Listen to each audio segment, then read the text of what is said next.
Hello, this is Jay Mitchell, and we are back with another episode of Libertarian Uncensored podcast. Let's get right into it. First, we have what makes an issue important. And I said, remember Coney 2012. Chances are it's in the back of your mind if it isn't there at all. But if it was a talk among seemingly everybody for at least a week in early 2012, then one of the guys who did it got naked and jacked off in the streets of San Diego. South Park had a good song about it. And it's like that everyone moved on. Coney 2012 shows why marketing is the most important thing when it comes to what issues people care about. The issues of the week / current thing mentality was a thing before social media. Remember the 2000s when everyone was all about Darfur. But I definitely think social media and hashtag activism have made it much more prevalent. It's like when Boko Haram kidnapped those Nigerian girls from school in 2014. Michelle Obama had a picture of herself in the White House holding a piece of paper with the hashtag Bring Back Our Girls in it, and that was a thing for a while before everyone moved on to something else. You can still see marketing play a key role in shaping the narrative today. Look how everyone moved on from COVID to Ukraine to Israel over the past couple of years. Meanwhile, the Central African Republic has been in a civil war since 2012, but it's not really been marketed that much, so no one really cares. So that's my thoughts on that issue. Then we have Get Off My Back and Just Leave Me Alone. That's from Pat Brown Down, a cross post from the Legalize Freedom subreddit. And that's some graffiti of a toad with a mushroom on its head. And it says, honestly, fuck all your stupid laws and leave me alone. I'd agree with that very much, yeah. So that's my thoughts on that one.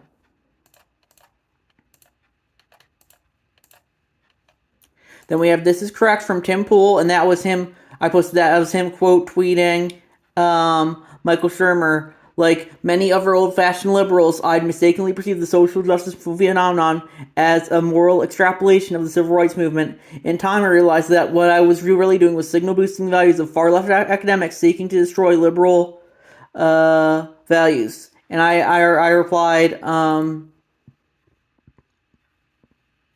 agree with Shermer. The road to hell is paved with good intentions, and I think we see that a lot when it comes to the modern social justice movement.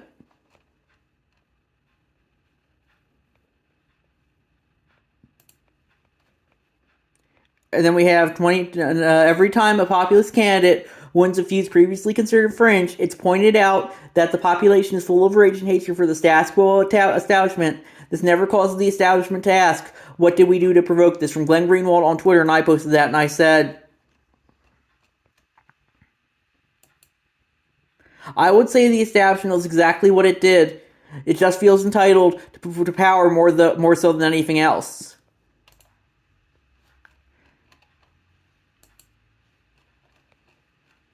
Next, we have my publisher just canceled me for my criticisms of Israel on social media. Details and statement forthcoming. I'm livid from Michael Rectenwald on Twitter, and I posted that, and I said,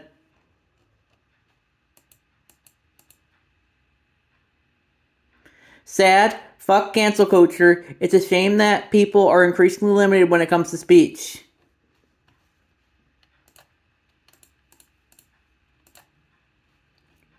Then we have new J6 footage shows Capitol Police may have incited riot by firing munitions into peaceful crowd from LouRockwell.com, and I posted that and I said, interesting. I kind of I feel like if they were left wingers, that would have been the narrative the entire time, and indeed it kind of is when you look at the summer 2020 riots. Then we have the man, the myth, the legend from 2000th Time a Charm, and that's a tweet from Jamie J. Bartlett, who tweeted, you might not realize just how radical the new Argentine president, Javier Milei, actually is. His plans for government departments, and he just throws all of them just throws them all away. I like that. I would say that's very good, yeah. I hope he can get through with it. I think he's going to have a difficult time working with whatever the Argentine Congress is. But I can hope, and that's something I always try and do. Then we have the thermonuclear lawsuit filing from PacerMonitor.com from Doctor Who 07 from and that's I didn't reply to that one since they had me blocked, but yeah, I'm glad that we will hopefully Media Matters and their bullying ways will be held accountable, and we can have as much free speech as possible, because I think they're going to try and shut Twitter down soon because you have too much going against the narrative there.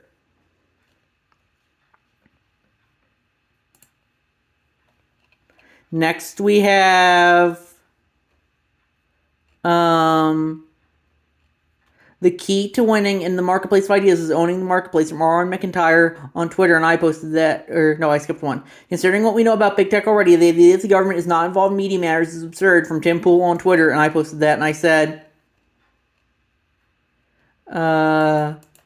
agreed, the state has shown that it needs to control the narrative by all means necessary, and groups like Media Matters would be a good front for doing that.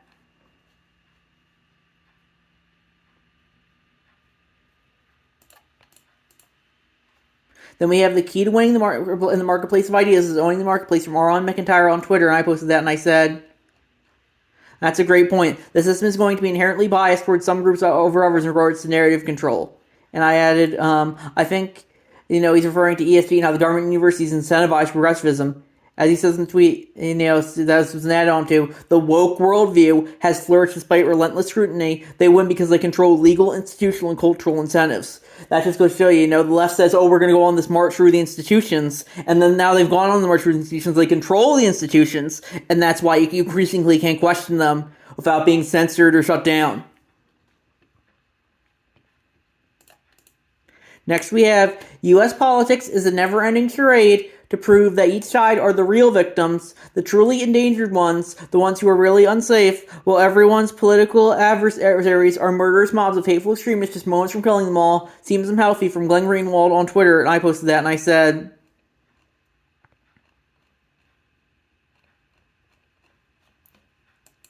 agreed, a lot of politics is two kids just saying, I know what you are, but what am I, back and forth. Then we have what makes something a conspiracy theory, and I posted that, and I said, I think it depends on what the narrative is above all else. If you ask a lot of people on the left, they will tell you that stuff like Pizzagate was a conspiracy theory and that Russiagate wasn't, and vice versa for a lot of people on the right. Regardless of which one of them you believe more, I would say that I would be more partial to Pizzagate after all the Epstein Island stuff, and how one of the journos who supposedly debunked it just got arrested for pedo stuff. It seems that the idea of the universal conspiracy theory is all but dead in this increasingly politicized times that we live in. Thoughts? And I don't know if I had anything else. I like what the APers 89 says. A conspiracy theory is whatever doesn't agree with your personal narrative. And I said, agreed. It's just become another buzzword like fascist, communist, etc. Then we have, we at the Libertarian Party support the freedom to express all speech. Good on Thomas Massey for standing up for freedom, even if it opens the door to criticism. And that was Thomas Massey saying, oh, I didn't vote for the bill that would ban anti-Semitic speech from college campuses. And I added, I wish we had more Republicans like Massey. If we did, the GOP might actually be salvageable.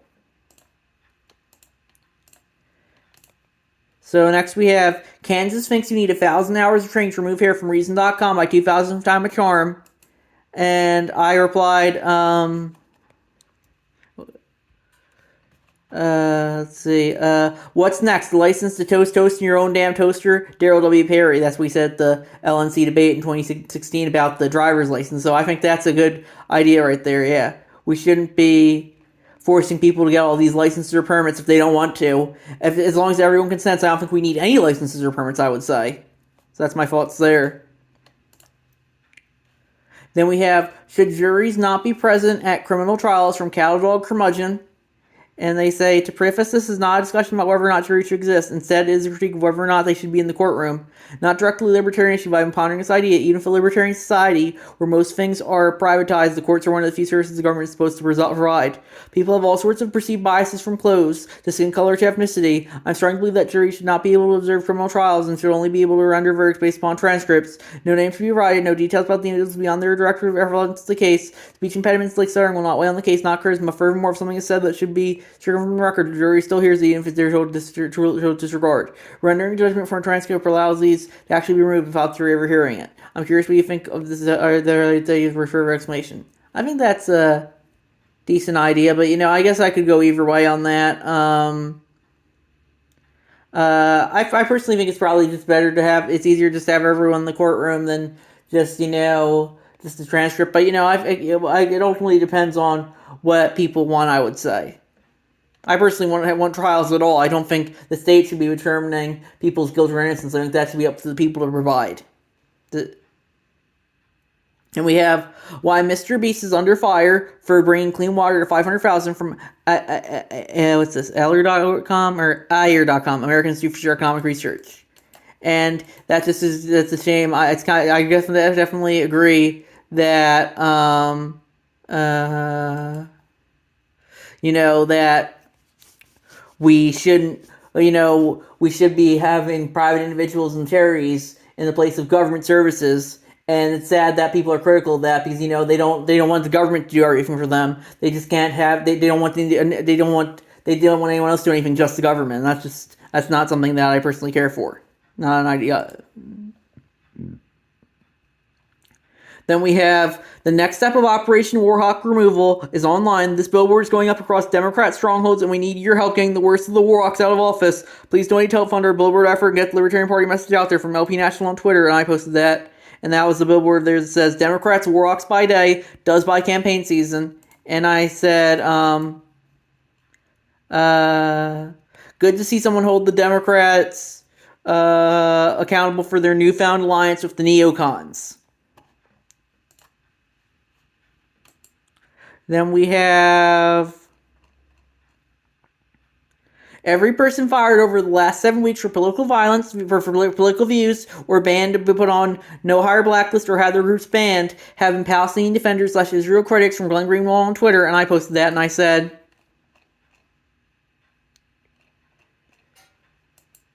just goes to show why cancel culture is a bad idea. It usually goes after one view more than others.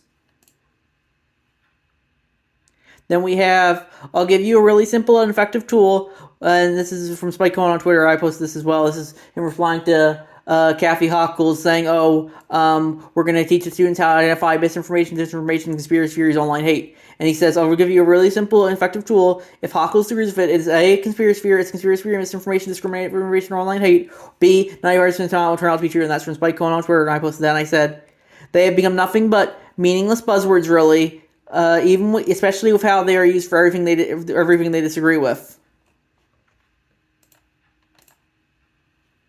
Then we have to all Trump supporters. Well, at Javier Milei may share some common ground. It's crucial to recognize his alignment with the Libertarian platform. His plans prioritize individual liberty, diverting from the duopoly's power structure. Let's delve into the details. From Mike Tremont on Twitter, and I posted that, and that was his comparing Trump to Milei. Trump for trade. Trump was protectionism and tariffs. Milei's for universal free trade. Banking. Trump supports the central bank. Milei's for ending the central bank. Money. Trump printed half the dollars of existence in 2021. Well, he wasn't really in office for that year, I would say, but it's definitely his policy, especially since he appointed the Fed chair, I would say, in Powell. And then Milei says stop excessive money printing. Welfare, expand Social Security, Medicare, Medicaid for Trump. Milei cut entitlement spending, increased U.S. debt by $7.8 trillion. Milei slash government spending. Second Amendment supports bump stock ban, red flag laws, and 28 for a year 15. And that's for Trump. And Milei says expand gun rights. And he turn around says he agrees with all Milei's positions on that issues. He says Milei is libertarian, not a Trumplican. And I added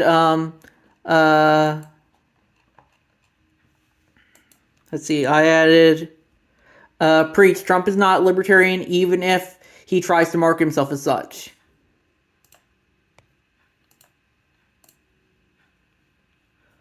Then we have why the FTC should stop going after Amazon from Kimberly Johnson Josephson on FE.org, and I agree that and 2010 Trump comment, Lena Khan's probably the worst person to buy in government for liberty. She has no principles and just makes anything bigger and popular should be disbanded because it's a threat to government control, and I would agree with that.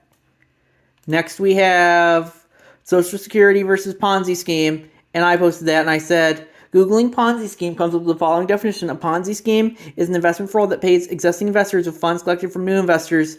Ponzi scheme organizers often promise to invest your money and generate high returns with low or no risk, but in many Ponzi schemes, the fraudsters do not invest money from investor.gov. That sounds like Social Security to me, but it's okay because the government does it. It's another case of pirates and emperors. When the government does it, then it's law, but when the individual does it, then it's crime. So that's just never my fault on that issue.